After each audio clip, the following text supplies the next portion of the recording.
Uh-oh, people, we got a triple threat! Ah. Oh, Christ.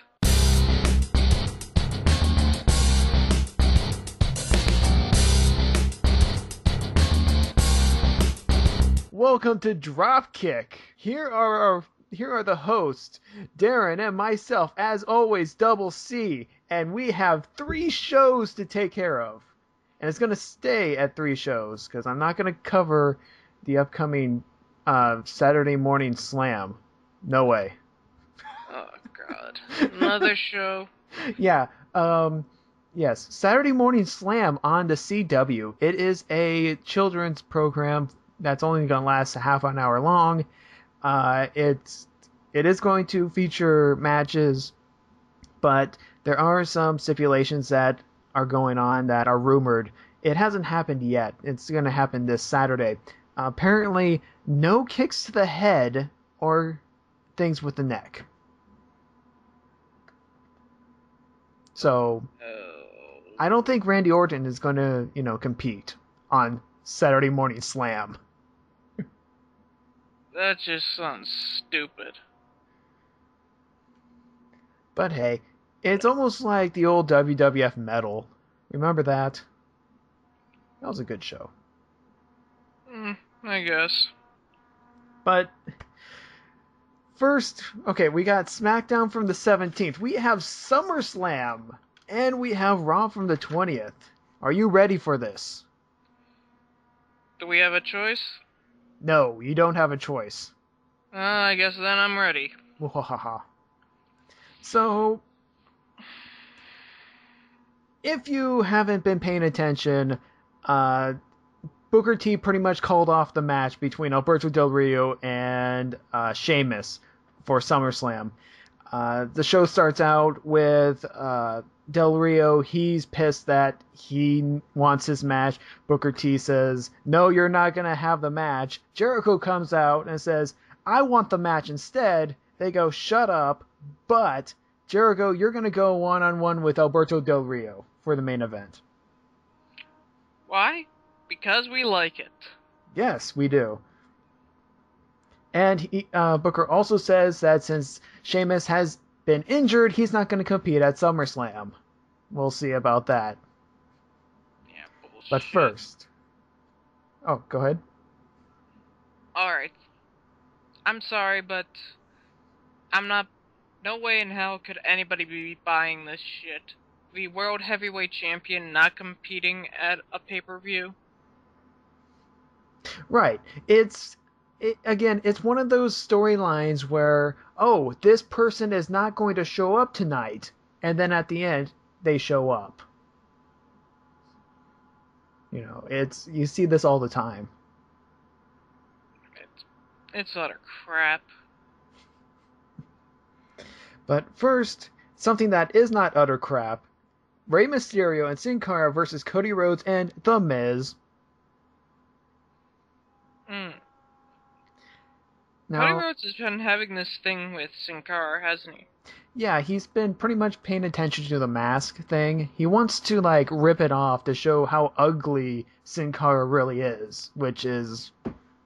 He's got a caricature, thing that he shows off with buck teeth and all that stuff. It's yeah. Apparently... Yeah, Cody Rhodes is still doing that ugly gimmick, except that he's not ugly himself anymore. Right. It's like he looks... I think what he's trying to say, that Sin Cara looks worse than pre-2003 Kane.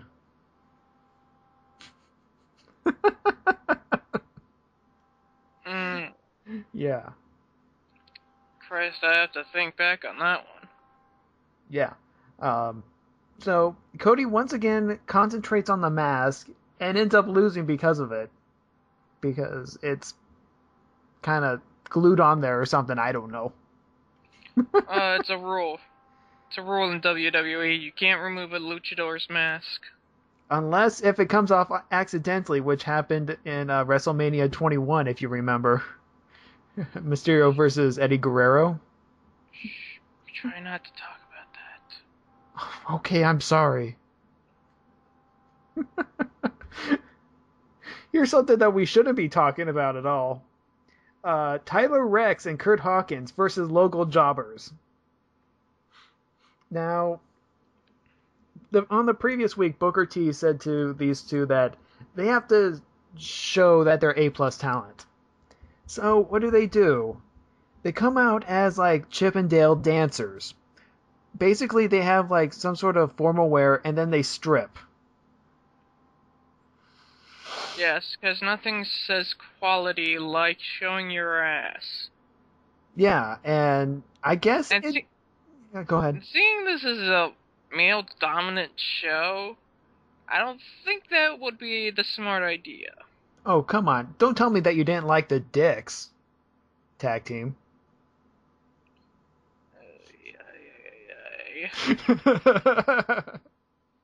Or Billy and Chuck. I'm starting to wonder about my personal program choices.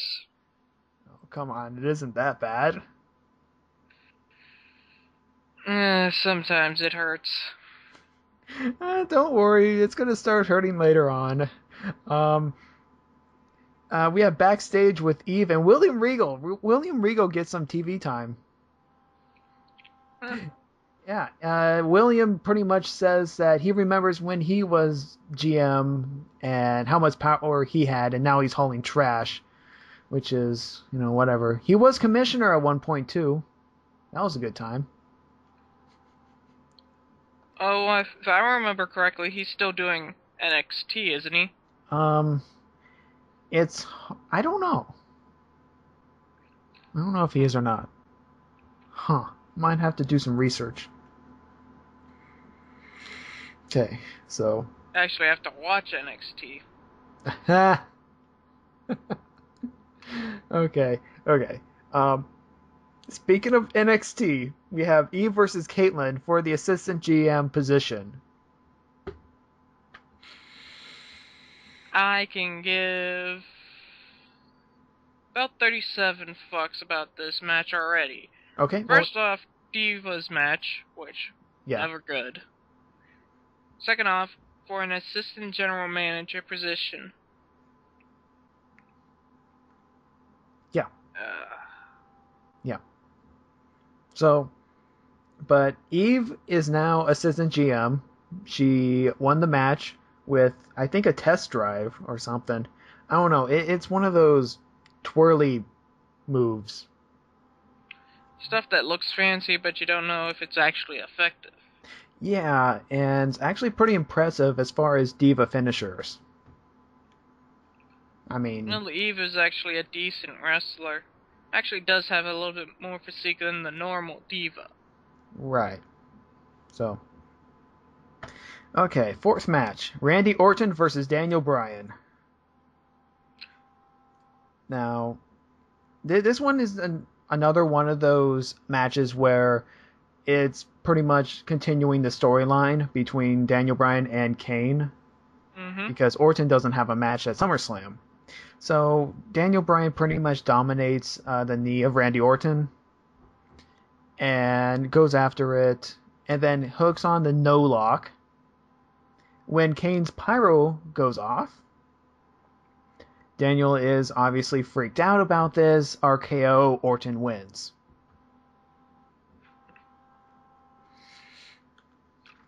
Yeah. Don't know what to say about that. That just feels like another story just going off for no reason, but we're done. Yeah. With that. Okay, next we have Antonio Cesaro, still working on that last name, versus Zack Ryder. Where Zack Ryder pretty much jobs out. He's become a jobber fool. Yeah, it's sad, but Cesaro, still impressive, just like I said last week. Oh, yeah,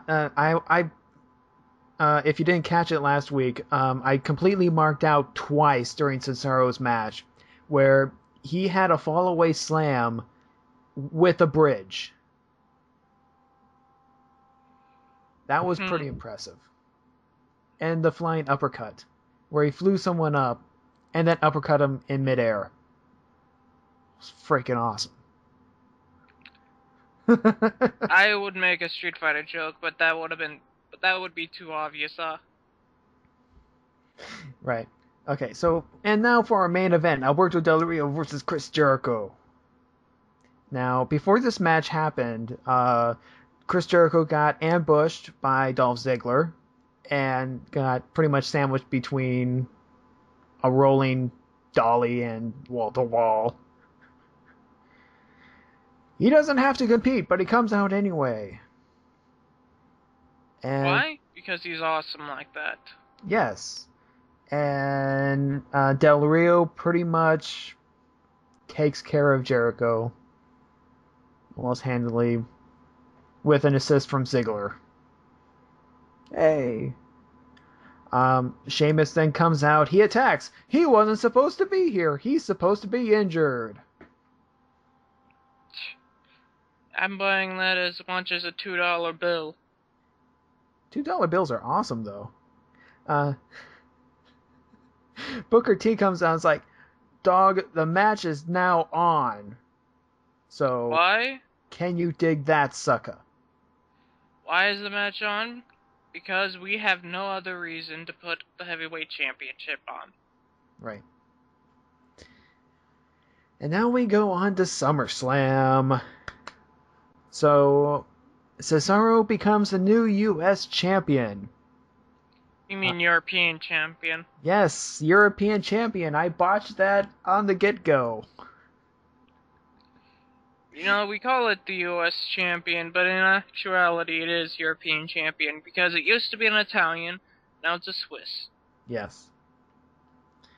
Let's see what else happened during SummerSlam. During the Kane and Daniel Bryan match, Daniel Bryan rolls up Kane, and Kane goes berserk, attacking Josh Matthews. Oh yeah, but that thing afterwards where he just beats the shit out of him. Yeah. Let's see what else happened. Anything else that's big? Okay. CM Punk retains, just like I said before. And after the match being restarted because there was a double submission going on, and AJ says, no, we have to restart the match. And then AA to Big Show, Punk pushes Cena out, grabs a victory. Best in the world. Mm-hmm. Cleanly. But who didn't retain cleanly was Sheamus. Now, there was a bunch of interference where Sheamus pretty much hit Del Rio with a shoe. Once again, we have to go with the old Austin Powers joke. Who throws a shoe, honestly? Right. And then pinned Sheamus while Sheamus is... hold on. Rewind. It was Del Rio got pinned by Sheamus, and Del Rio's foot was on the bottom rope. I'm pretty sure that was supposed to be a point. Like, it's so obvious that the ref missed it. It was meant to... I think it was meant to be a part of the storyline. Yeah, it was. Honestly, makes the ref look incompetent like all hell. Yeah, referee Mike Chioda did say afterwards that he made a mistake, and it will be addressed on Smackdown this week. I do want to say something about the whole Sheamus and Alberto Del Rio feud. Go right ahead, then. It's the fact that Sheamus and Alberto Del Rio's roles are reversed, what they're supposed to be. You see, Sheamus is the face, Del Rio is the heel. However, with the actions of Sheamus, not only this week, but previous weeks with the stealing of the car and things like that, he's been doing heel tactics. He's been pretty much playing the heel, but he's been smiling all the way to SummerSlam.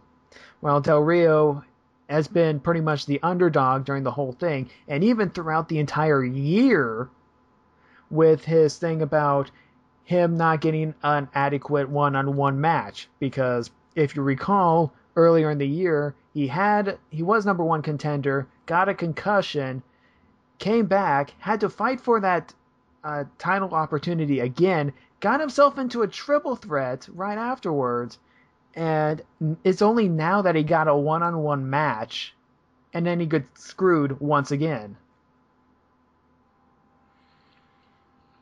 You see, it's that sort of thing that you normally see a face go through, but a heel, it's kind of weird. Looks like they're trying to change things up. Right. So It's kind of hard to not call Alberto Del Rio a heel, especially with the police beat the shit out of you with Sheamus. Oh yeah, there's that too. But you can argue that was just, retribution for the car thing. Two wrongs don't make a right, but, So we have a World Heavyweight Champion that acts like a heel, cheered as a face, and then we have a heel WWE Champion who also gets cheered and then acts like a face. What? This is a weird time. Okay, but the big match of the night was the Perfect Storm match. I think that's what they're calling it, where Brock Lesnar pretty much handed Triple H his last match and broke his arm again. Because how many times do we need to break the arm? I think it can go a couple more times. I mean, look at Mysterio and his knee. Yeah, but that's actually a real injury. Yeah. Oh. Yeah. So people are like saying that this is his swan song and all that stuff. He's a legend. Well, obviously he is, but it's like you knew that Triple H, especially with the new responsibilities and his heir to the throne sort of thing, that he's gonna pretty much retire from in-ring competition. I'm surprised he hasn't retired earlier. Right. But these wrestlers, they gotta, end their careers with their back on the mat, looking up. That's basically how it goes. So, now on to the aftermath. Monday Night Raw. The show starts out with Brock Lesnar. And Brock says that he stopped Triple H. Triple H is gonna stop being Triple H. He calls the ref out. Well, Paul Heyman does, but, whatever. Calls the ref out. Let's see, what was the ref's name? Scott Anderson, I think it was. It honestly doesn't matter. It's just a ref. Yeah, I guess, but, refs are people too. Brock has 2 words for the ref, and it was a good job because he did not stop the match for countouts or disqualifications or anything like that. Because Triple H went up to him and said that he wanted this to be a fight to the finish sort of thing. So, Paul Heyman declares Brock Lesnar the conqueror of the WWE Universe. And we learn later on that he touts that he's quitting. Yes. And they keep on saying, well, he has no more competition. Bullshit. I can point out all the competition he has still. Yeah. Don't act so high and mighty when you got your own ass kicked by Cena. Right. So, we have the first match We have Kofi Kingston and R-Truth with Sin Cara versus Cody Rhodes and the Primetime Players. This was mainly to just keep on pushing the Cody Rhodes and Sin Cara thing, obviously. Yeah, it was. He goes after the mask once again and ends up losing. Yay. Now, I do want to make a comment that it's about time that R-Truth and Kofi Kingston got their ring attire theme going on, that they're actually at least in the same colors, which is actually very good for a tag team. Naturally. And yeah. Let's see. What else? Oh yeah.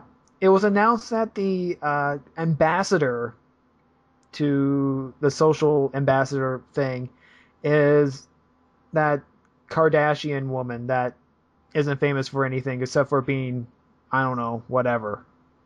I don't even know who the fuck she is, to be quite honest. Which probably sets me out with all our other viewers. Like, oh my god, you don't know who she is? Dude, I don't give a shit. She's Right. probably some whore. Right. Got lucky. Yeah. She did a tweet where she said that she was watching Raw from the beginning, like from the very beginning of the show, and how she hated Brock and Paul Heyman, and it's like, really? You've been watching since 1993, and you don't like seeing Paul Heyman on your TV. Well, I think it's because they're supposed to make Heyman and Brock and Lesnar heel. Or as he says, Brock Lesnar. Yeah, but if you've been watching wrestling for that long, you obviously know who these people are, and it's not a grown thing. It's more like a mark out thing. It's supposed to be a mark out thing, but they're heels. Yeah. They're bad guys. I know. When Paul Heyman came back, I marked out easily. It's like, holy crap, it's Paul Heyman. He's on TV again. I'm happy. And okay. Well, that's gonna end soon. Yeah. Let's see. Backstage with AJ Lee. She says that Punk can choose his number one contender. That's fine as long as she approves. David Otunga shows up saying that if she needs legal counsel against anybody who calls her crazy, he can sue. I think we used the magic word. Yeah. And he gets a match, which we'll get to later on. But first we have a Ryback match to cover. 2 jobbers. Yes, again. But this time it's different. Or not. No, really it is. The only difference is that there's a small interference. Yeah, Jinder Mahal interferes and attacks. I love this. They say that Jinder Mahal says that he can do anything that Ryback can do. Despite the fact that Ryback is twice his size. Yeah. And he doesn't have a theme song that says his catchphrase. No, he just resorts to stereotypes. Yeah, which are always fun. Let's see. No, that's the WWE for you. We always resort to stereotypes. Oh man, I just had a great thought. What if Jinder Mahal can get a manager, okay? And we get Tiger Ali Singh back on TV.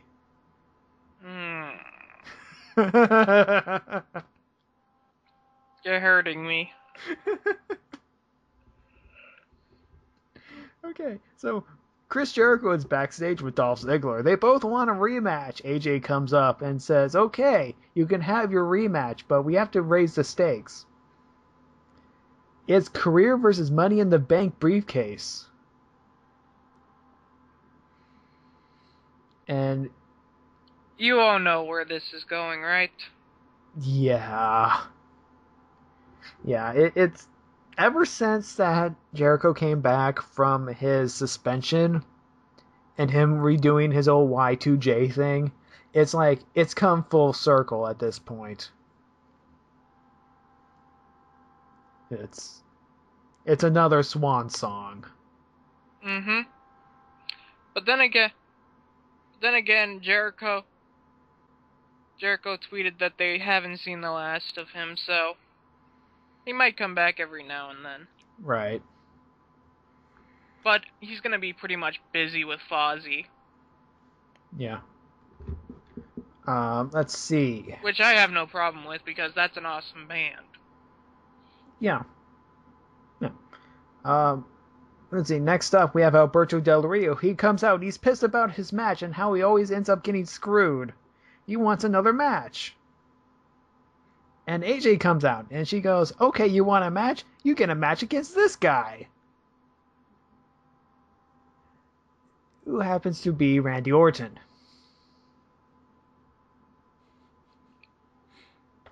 But just in case you want an enforcer guy to come out, that seems what Randy Orton's become right now.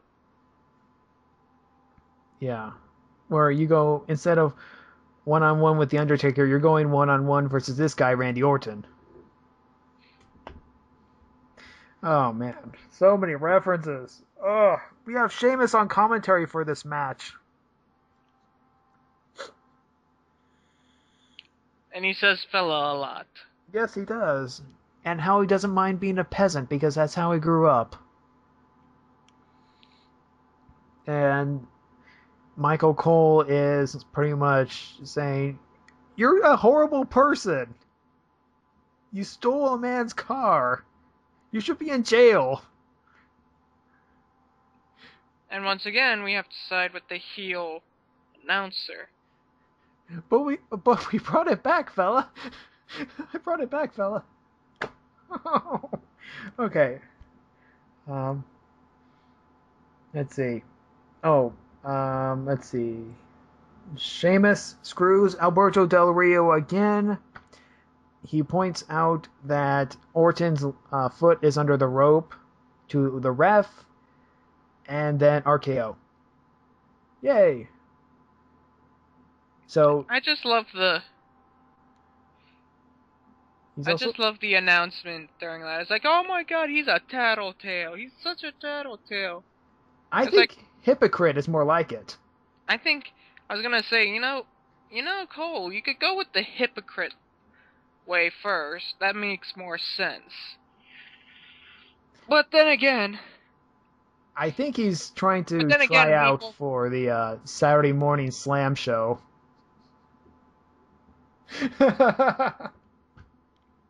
Well, then again, I have to say that, well,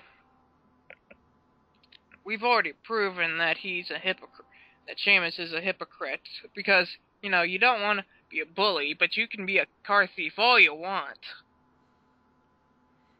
Just as long as you're Irish. And you're the world champion. Yeah. So, next up we have a match that was nixed from SummerSlam for time constraints. Brodus Clay versus Damien Sandow. Okay. This match was pretty much a domination from Brodus, but Sandow wins because he pulled on the tights. You stole one, hooray, Sandow wins. Whatever, we honestly don't care because, well, in the end, Brodus Clay gets the win, gets the upchuck win in the end, and he gets to dance with all the children. Yeah, which, I hate to bring up other, past memories, but the Dudley Boys used to do that too. Like you say, certain things just come full circle. Shawn Michaels from Satellite, via Satellite. He says that this whole thing with Triple H, it could be the end, and there's no shame in ending it, which was pretty much the gist of it. Yeah. Yeah, it's trying to be overtly dramatic. I could give two shits, honestly. But I don't know. I mean, like, I've dealt with this whole, it's coming to an end. It's, yeah, yeah. Because I'm going to get off topic here for a second, but. Go right ahead, I always do. Okay. This whole it's coming to an end. You're feeling like it's going to come to an end, and it's sad that it's ending, but there's no shame that it's sad that it's ending. Reverberates, earlier this week, no, late last week, I guess, where the radio program that I used to listen to, Mark and Brian, who did a syndication for pretty much all of the West Coast, comedy, morning show and all that stuff. They've been doing this thing for like 25 years and rocks at my core for, I pretty much grew up with these guys. And then I just found out that last week they had their last show for like retirement and all that stuff. So it's like, yeah, you knew it was ending and it's sad, but something's just gotta stop. Hey, don't worry, you'll probably get some high quality programming like the local radio's morning show. Well, I'm not so sure about that because local talent isn't that great. And yeah. But we'll see. I'll see. Yeah. Hopefully you won't be bashed over the head with bad jokes. Yeah. Why does this keep on turning into a segue? Speaking of bad jokes. Because we're horrible people, that's why, Casey. David Otunga versus mystery opponent by AJ Lee. It's the Big Show. Why? Because he feels like beating the shit out of somebody. And he does. Big Show actually pulls out the final cut. If that was one of his moves. It used to be a finisher for him, where it was like Eye of the Hurricane, but with the Big Show. Mm-hmm. And then follows it up with WMD. Big Show wins. Hooray! Okay. Next up, we have the Strange Bedfellows match. Kane and Zack Ryder versus Daniel Bryan and The Miz. Now, this was a weird match. It was. Because Kane and Zack Ryder never saw eye to eye. Daniel Bryan and The Miz never saw eye to eye, but they're forced to tag each other, and things got out of hand.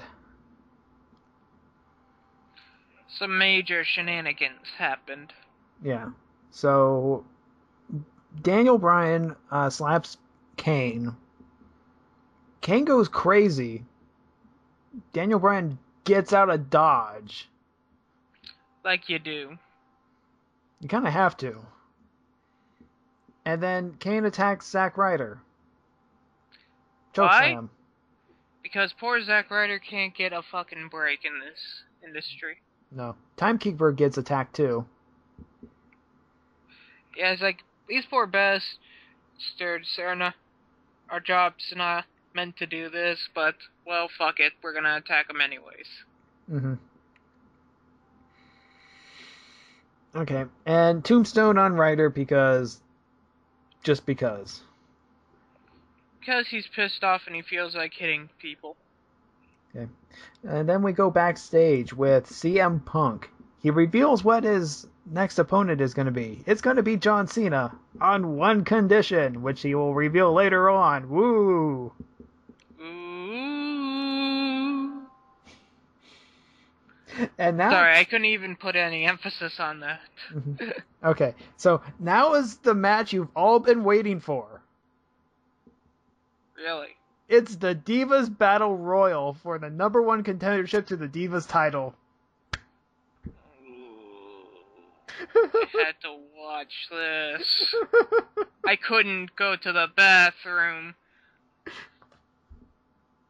The bell rings and everyone stands there for about 20 seconds. Guys, you have a match. You're supposed to fight.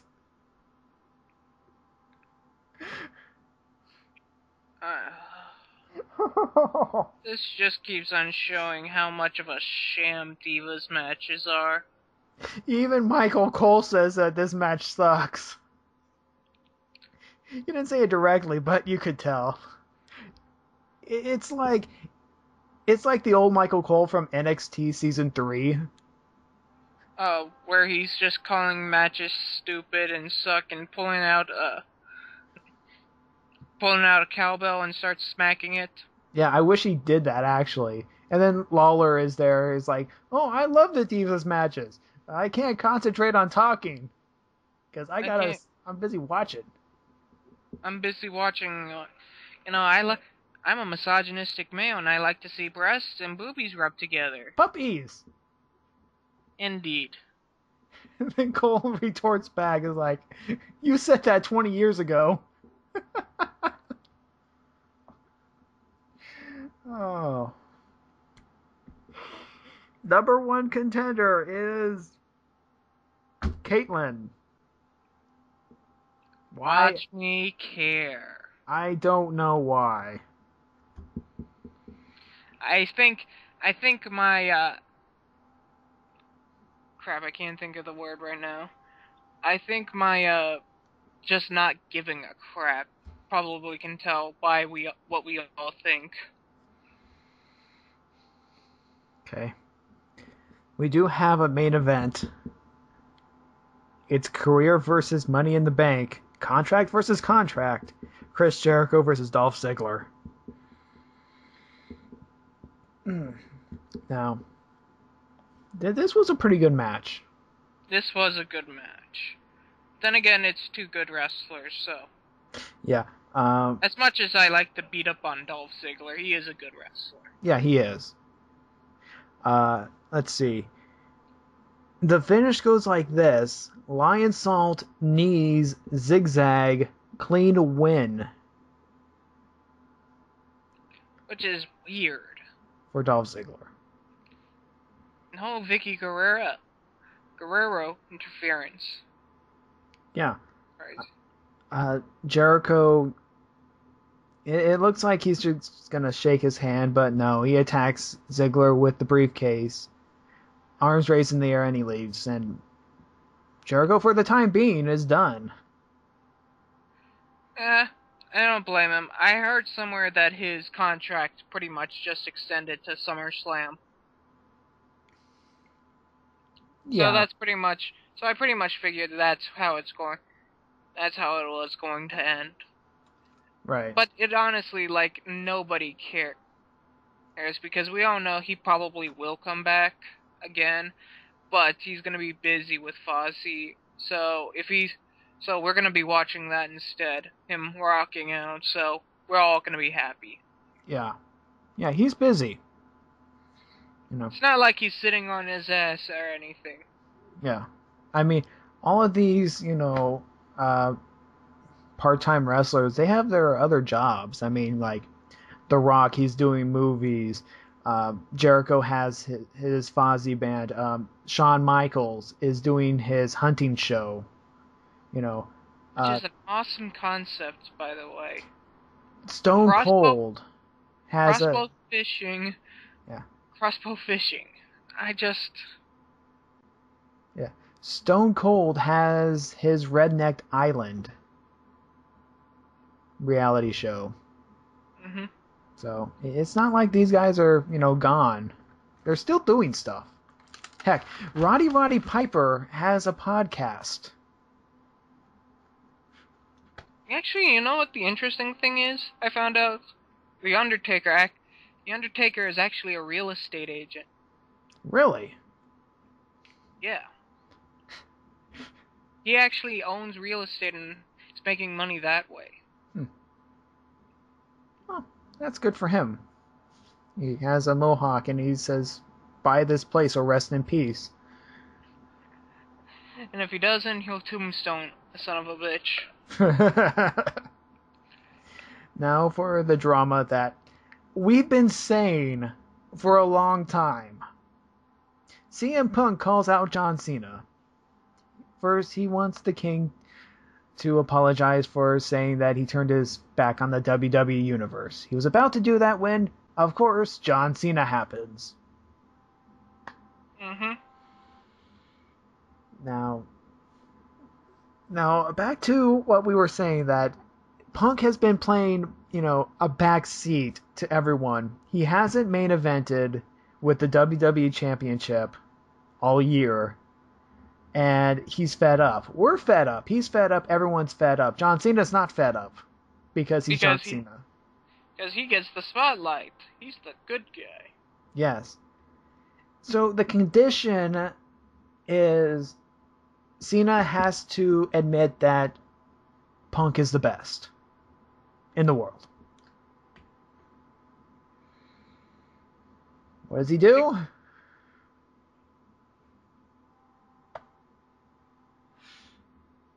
He doesn't do it.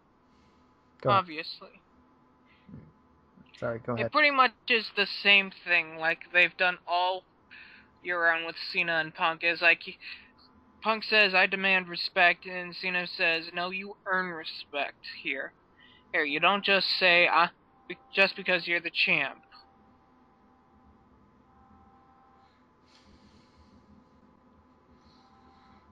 And then Cena goes, "For Night of Champions, it's going to be in my home city. If you choose me, this could be like the best moment of your career. Biggest moment. Because nobody has ever beat John Cena in his hometown. Cough, cough. Edge." Nobody wants to know that. Nobody cares about that. It's like saying that Jerry the King Lawler never won the WWE Championship, but is probably the highest ranking in both championships everywhere. It's like, so what if he doesn't own? So what if he never owned the WWE Championship? He has all the others, and he's a fucking record holder. Yeah. And also, like that time when RVD let John Cena know that he's coming after him for Money in the Bank thing. Gave him like 3 weeks. Yeah. Okay. So John Cena refuses to admit that CM Punk's the best, and he leaves. Punk brings Jerry Lawler back into the ring and wants him to apologize. Lawler apologizes for the comment, but refuses to say that Punk is best in the world. This makes logical sense, because when you think about it, Lawler's been around, so he's seen a lot more, so he can't... If you honestly think he's gonna say that CM Punk is the best, just outright, you're gonna be you're insane to think that. Right. CM Punk may be the best in the world currently, but not of all time yet. No, that honor still goes to The Rock. Yes. And even then, you can argue about other people too. Yeah, true, but I'm a Rock fan, so shut up. Yeah, okay. Exactly. Okay. So, what CM Punk does, he kicks Lawler in the back of the head, pretty much cementing his heelish ways, but, whatever. People will still cheer for him because he's CM Punk. And he's the best in the world. And he's probably gonna do some face things along the way. Yeah. So, that was Monday Night Raw. It was alright. It was average. It wasn't a good show, but you got some decent wrestling, you got plot moving along. Which is kind of sad, because usually after the pay-per-view is when a lot of good matches do happen. Right. And Because, like, after WrestleMania, there's a lot of good matches. right. And we're kind of in the lull to Survivor Series. So, but that's all the way in November. Ugh, I don't even want to think about November just yet. Ugh. Holding out. You gotta hold out. Yes, hold out. And that's not going to be a good time for me. Okay, but yeah, as far as predictions go for next week, um, it's pretty much going to be Cena Punk for the title. Pretty much. I don't know whether or not they're gonna keep on going with the Lesnar thing, but Yeah. I'm guessing no. I expect that Del Rio will have another chance against Sheamus, probably in some sort of gimmick match. And get screwed over with it. Yeah. Or, I mean, if he gets screwed over from, foot on the bottom rope, there might be a no holds barred or a steel cage match involved. I don't know. Hey, you gotta think of something. I was thinking like a no disqualification match. Yeah. Or remove the rope break. right. Or a 2-referee match. And those always go well. A no count out match. Balls count anywhere. Yeah. Let's see. I mean, we could lift off gimmicks all day, people. Yeah, it could even be an Irish Belfast brawl. That's going back. With special guest referee Fit Finlay. Why? Because what the fuck not? Exactly. With a special timekeeper Hornswoggle. Let's not go there. There's still some things I want to punt across the room. Some things you just want a Randy Orton punt. Yeah. Besides a baby doll or little Jimmy. So, anyways. I don't want to hurt an imaginary boy. Nobody likes that. Okay. So, anyways, that's been Dropkick. We are almost out of time here, but yeah. Up next week, another Smackdown and another Raw. Hopefully, it won't be as weird as this week. Right, and as we go forward to Night of Champions, he's Darren and I'm Double